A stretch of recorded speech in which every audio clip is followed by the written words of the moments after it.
Well, welcome back, my friends all, to another rousing rendition of Choir Boys Outdoors. Happy Sunday to you. Now listen, this is a Sirupate Khukri from Apoc, A-P-O-C. It was sent to me from Patrick, or by Patrick, from Cass, Iberia. We just had Patrick on a blade talk with Scav and Joe. Check that out. Joe from JS Blade Craft. Patrick from Cass, Iberia, and old Scabber. We had a great talk. Now, Patrick sent me this, I believe, last year. It's been sitting. I never let things sit this long, but I wanted to get a little info on it before I jumped into it. I want to tell y'all something, and I want you to listen real good. After 4 years and 3 months of doing this every day, I'm still stunned. This thing's badass. This thing is a worker. Now, it fell kind of in a category of, man, I got to swing it a little bit. I got to feel it a little bit. Once I got it in hand and once we really started to go to work on it, this thing is dope. I'll tell you who else liked it that shocked me was Kirk. The thing is this, guys. I know I'm butchering how to say it, so let me spell it. It's S-I-R-U-P-A-T-E. And Patrick took the time to help me pronounce it, and I still butcher it. So we're going to call it the Apoc Khukri. But here's the thing. It's got a kukri shape, a very nice forward cant. Very good forward cant. Well balanced. But this sumbitch hits hard. I want to jump all into it, but let me give you the specs so we can move on through it. Again, it's the Apoc Sirupate Khukri. There's certain words old Scabbers should never try to say. That's one of them. The steel is 9260. Now, the thickness on this thing is 6 millimeters at the guard where the handle meets the blade. Now, it is full tang, 6 millimeters. I measured between 3/16 and a quarter, just for those of you who don't know millimeters. It is 1.5 millimeters at a tip, so it does have a nice taper down to it. Got a wicked tip on it. Now, it didn't come like hair popping, shaving sharp. But what it did come with was a savage slicing, cutting blade, cutting edge. I didn't do a lot of cutting. We did a lot of chopping. So this tree had fell over with the storm, and praise the Lord, we were all safe. It's dead. I guess that's why it blew over. But this is some hard-ass wood. And you notice the bites. And here's the thing about this. This thing weighs a little over a pound, right? I'll put in the comments how much specifically, but it's right over a pound. But I never got fatigued swinging it. Kirk said it best. It's one of those when you start, you want to keep using it. Now, it does have a lanyard hole right in front of the guard. Kirk uses a machete every damn day surveying wetlands. So you're going to see more technique here. I was the cameraman. Yes, I did an amazing job as I do with everything. But what I wanted to do is kind of move the camera around and show you a couple different angles with Kirk chopping. The thing is, man, you don't get fatigued with this thing. I mentioned that lanyard hole if you need it. Now, if I was going to change anything on this, and Kirk talked about this, he and I talked about this extensively. It has G10 handle scales.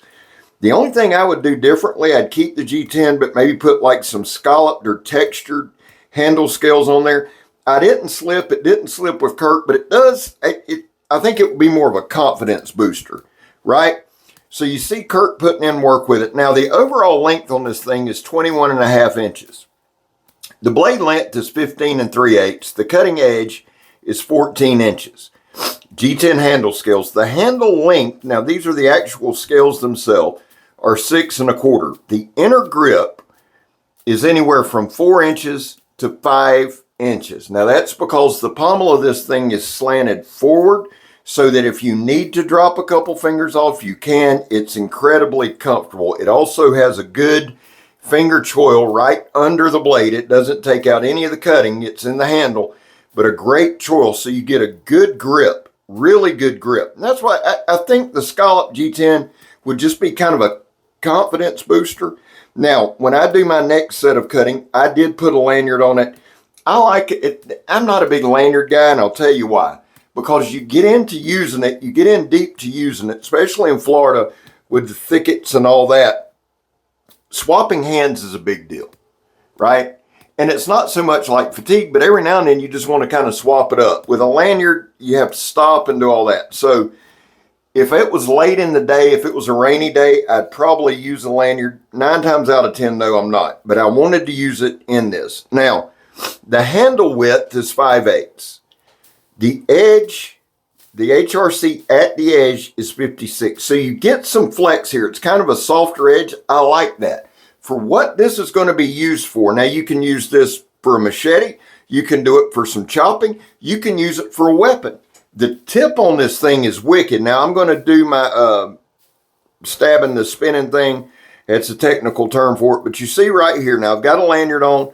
This thing swings hard. It swings fast. And you could swing it like a kukri or you could bowie swing it. Either way you want to swing it. I did some of both. A kukri is more of a pop chop where you're using your wrist, and the bowie is just you drive on it. Okay?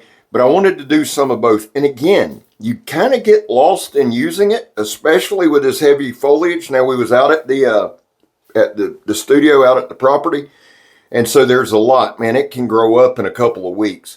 And right here, we're just kind of keeping an area cleared off. We got some good plans for it for this fall, so we want to kind of keep it cleared out. Plus, it's good for things like this. Now, I've mentioned this several times. In Florida, there's a canopy, and it's held together with one vine. You see that. You can cut a tree down and the vines hold it up. So I thought this was perfect for this style of kukri. A long, thin, slender blade that swings fast. Now, if I wanted to, I could take a little bit of time and sharpen it. And I'm talking about hair popping. And I don't want to give you the wrong idea, okay? Because you can see right there, it is a slasher. Whether I'm swinging it or Kirk's swinging it, it's an absolute slasher. And it's got enough thickness to it where I say machete, but don't get caught up in that. It's more like a sword, really. But it has some flex. I like that. Swings light, swings fast, great edge. This thing was impressive, okay? Now, I'm not here to convince you. I don't make shit on if you buy it or if you don't. I don't care. I really don't. I am thrilled with it. Kirk was thrilled with it. I'll probably send it with him next wetlands job.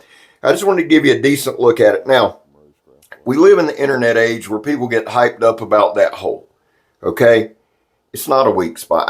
You know what? Never mind. I'm not arguing with you. You can say what you want. That is for a lanyard hole. You're not going to just take a hammer and beat on top of it. If you are, you're an idiot. Okay? Love you. God bless you. But there certain times we've got to bring common sense back into the knife world. Now, right at the top of the handle, it has a nice place to put your thumb. And you just see that nice forward cant.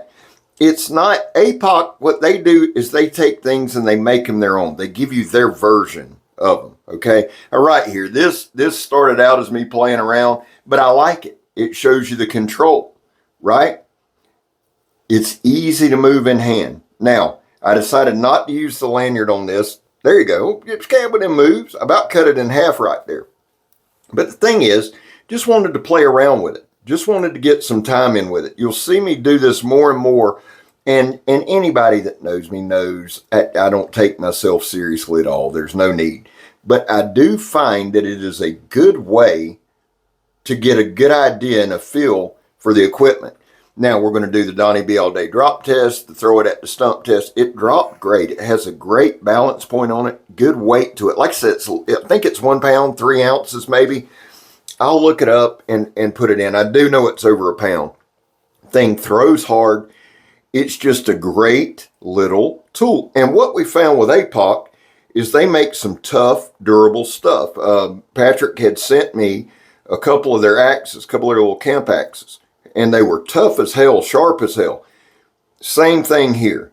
And on a couple of these throws, I threw it hard. Now, I did some batoning just to do a little bit of it, just to show you that it holds up, no damage. Just kind of a quick run through. You'll see this more and more because I really, really, really digging it. I'll try to put a link in the description to where it comes. Now, guys, listen, I love y'all. I really do. And thank you for choosing this video. We got to do this part. There was a time, fellas, where 22 veterans a day in this country took their own lives. Now, stats are all over the place where at the weekend it's higher. That's why here on my channel, we focus on the number 0. Anything over 0 is simply unacceptable. Vets, we love you. man, you have a place here. That's all that means. Guys, I back the blue. I know it's not popular.